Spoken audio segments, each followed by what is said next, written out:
أعوذ بالله من الشيطان الرجيم بسم الله الرحمن الرحيم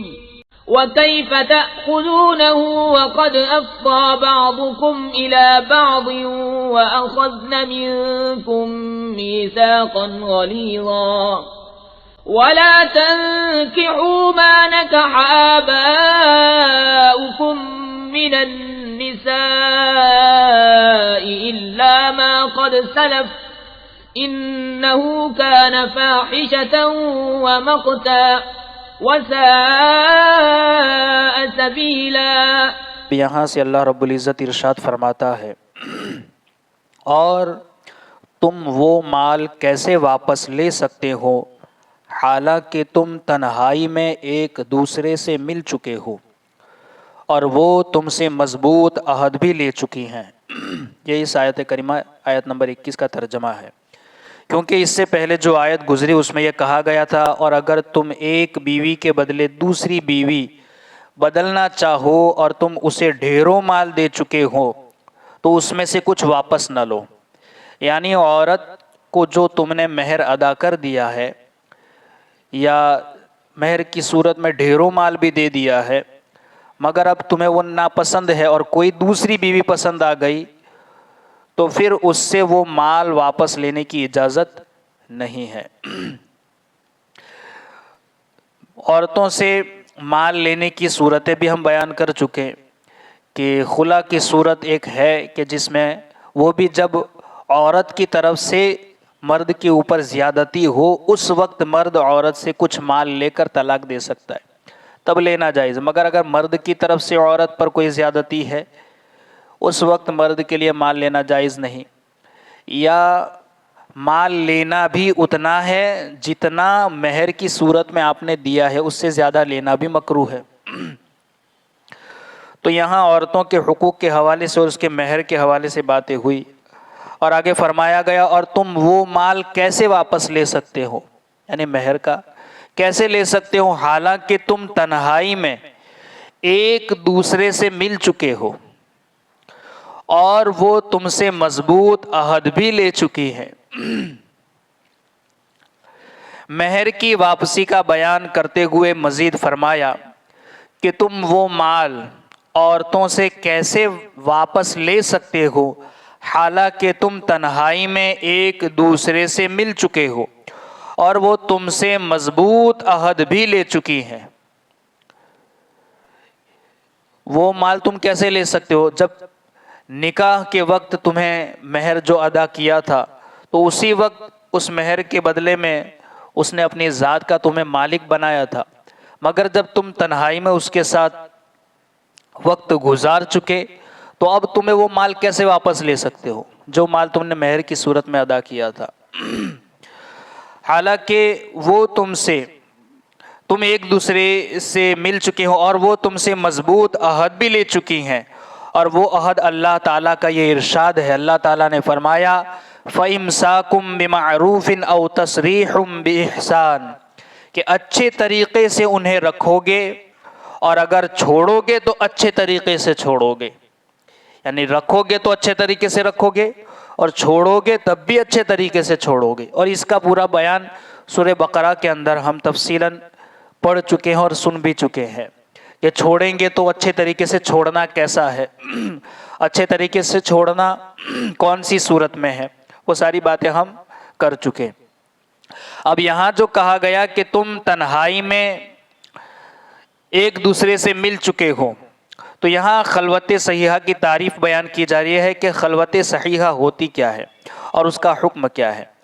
اس آیت مبارکہ سے یہ بھی معلوم ہوا کہ خلوت صحیحہ ہو جانے سے پورا مہر دینا پڑتا ہے، یعنی اگر مہر کی رقم ابھی باقی بھی ہو اور خلوت صحیحہ ہو چکی ہو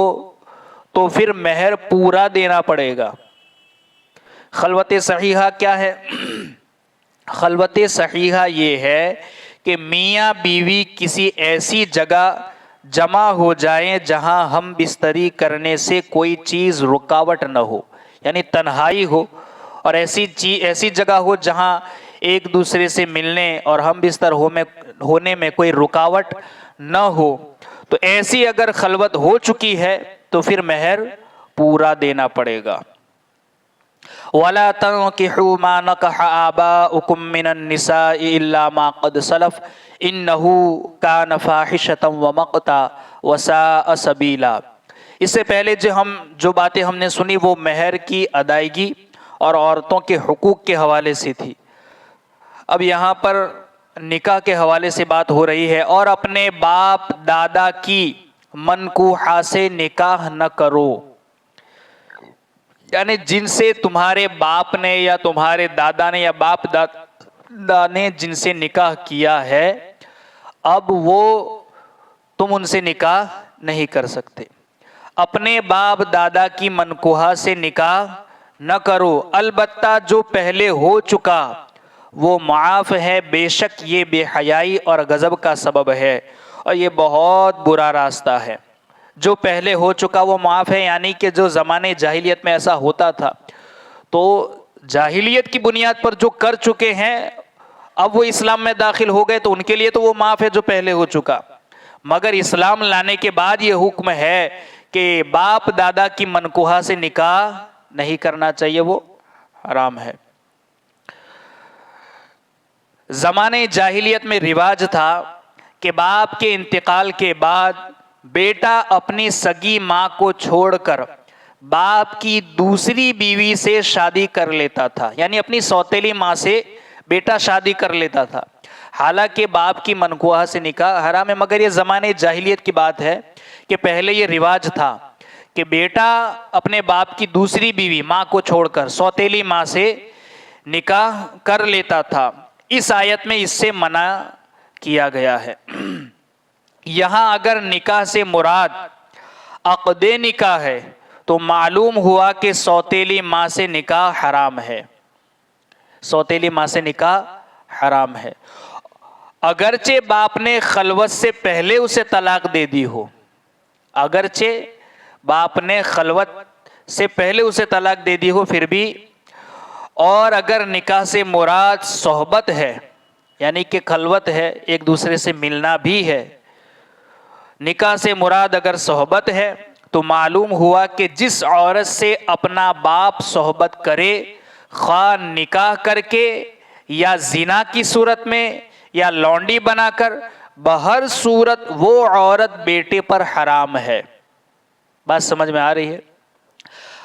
یہاں جو کہا کہ اپنے باپ کی منکوحہ سے نکاح نہ کرو، یعنی تمہارے باپ نے جس سے نکاح کیا ہے اس سے اب تم نکاح نہیں کر سکتے۔ اگر تو اس نکاح سے مراد عقد نکاح ہے تو پھر معنی یہ ہوگا کہ اگر تمہارے باپ نے خلوت سے پہلے بھی طلاق دے دی ہو پھر بھی وہ عورت تمہارے لیے حلال نہیں ہے، تم پر حرام ہے۔ اور اگر اس نکاح سے مراد صحبت ہے تو پھر وہ عورت بھی تم پر حرام ہے جس عورت سے تمہارے باپ نے زنا کیا ہو، یا وہ لونڈی بنا کر کے جس کے ساتھ تمہارے باپ نے صحبت کی ہو، وہ بھی حرام ہے۔ مگر یہ زمانہ لونڈی والا تو اب نہ رہا، مگر یہ حکم اس وقت کا ہے جب یہ چیزیں رائج تھی۔ تو اگر اس سے مراد عقد نکاح ہو تو خلوت سے پہلے بھی اگر باپ نے کسی عورت کو طلاق دے دی ہو پھر بھی وہ حرام، اور اگر نکاح سے مراد صحبت ہے تو پھر وہ عورت بھی حرام جس سے باپ نے زنا کیا ہو یا کوئی لونڈی بنا کر اس سے صحبت کی ہو، اگرچہ وہ بیوی تو نہیں مگر صحبت ہو چکی تو پھر بیٹے کے اوپر وہ حرام ہے۔ بات سمجھ میں آ گئی؟ یعنی وہ عورت بیٹے پر حرام اس لیے ہے کیونکہ یہ بیٹے کی ماں کی طرح ہے، اب باپ کی صحبت کرنے کی وجہ سے وہ بیٹے کے لیے ماں کی طرح ہے۔ یہاں جو آیت میں کہا گیا الا ما قد سلف، جو پہلے ہو چکا وہ معاف ہے، کیا مراد ہے؟ جاہلیت کے زمانے میں تم نے جو ایسے نکاح کر لیے، ایسے نکاح یعنی کہ باپ نے جس سے نکاح کیا ہو ان سے تم نے نکاح کر لیا، یا باپ نے جن سے صحبت کی ہو ان سے تم نے نکاح کر لیا، تو زمانے جاہلیت میں اگر تم نے ایسا ایسے نکاح کر لیے، اب وہ عورتیں مر بھی چکی، تم پر اس کا گناہ نہیں، کیونکہ وہ گناہ قانون بننے سے پہلے تھا، کیونکہ وہ گناہ یہ حکم نازل ہونے سے پہلے تھا، قانون بننے سے پہلے ہوا، تو اگر پہلے ہو چکا ہے تو وہ معاف ہے، مگر اب آئندہ اس کی اجازت نہیں ہے۔ یہاں ایک مسئلہ یاد رکھیں کہ اگر مجوسی اسلام لائے اور اس کے نکاح میں اپنی ماں یا بہن ہے، مجوسی آگ کی پوجا کرنے والا اگر ایمان لے آئے اور اس کے نکاح میں اس کی ماں ہے یا بہن ہے، کیونکہ اس وقت یہ رائج تھا کہ بہن سے بھی نکاح کر لیتے تھے جاہلیت کی وجہ سے، اور ماں سے بھی نکاح کر لیتے تھے، تو اگر کوئی مجوسی اسلام لے آیا، ایمان لے آیا، اور حالت یہ ہے کہ اس کے نکاح میں اس کی ماں ہے یا اپنی بہن ہے، تو اسے چھوڑ دینا فرض ہے۔ اب اس کے لیے اسلام میں آنے کے بعد کیونکہ وہ تو حرمت ثابت ہو جائے گی تو اسے چھوڑ دینا فرض ہے، لیکن اس نے زمانے کفر میں جو نکاح کیے ہوں ان سے جو اولاد ہو چکی ہو وہ اولاد حلالی ہو گئی، مگر زمانے جاہلیت میں کفر کے اندر اس نے یہ نکاح کیے اور نکاح کے بعد پھر اس رشتے کی وجہ سے جو اولاد بھی ہوئی، چاہے وہ بہن سے کیا ہو یا ماں کے ساتھ رشتہ بنا کر، تو وہ اولاد حلالی ہے، کیونکہ کفار پر اس طرح کے شرعی احکام جاری نہیں، کیونکہ یہ جو کام اس وقت ہوا تھا جب وہ اسلام میں داخل نہیں تھا، زمانے جاہلیت یا حالت کفر میں تھا، اور جو کفر کی حالت میں ہوتا ہے ان پر یہ اسلامی قانون نافذ نہیں ہوتے۔ اللہ رب العزت کی بارگاہ میں دعا ہے کہیں سنی باتوں پر ہم سب کو عمل کی توفیق عطا فرمائے۔ اللہم ربنا نور قلوبنا بالقرآن وزین اخلاقنا بالقرآن ونجنا من النار بالقرآن وادخلنا في الجنة بالقرآن۔ اللہم ارزقنا تلاوت القرآن، اللہم اہدنا ہدایت القرآن، اللہم ربنا آتنا شفاعت القرآن، وصلی اللہ تعالی علی خیر خلقہ ونور عرشہ محمد وعلی آلہ واصحابہ اجمعین برحمتک یا ارحم الراحمین۔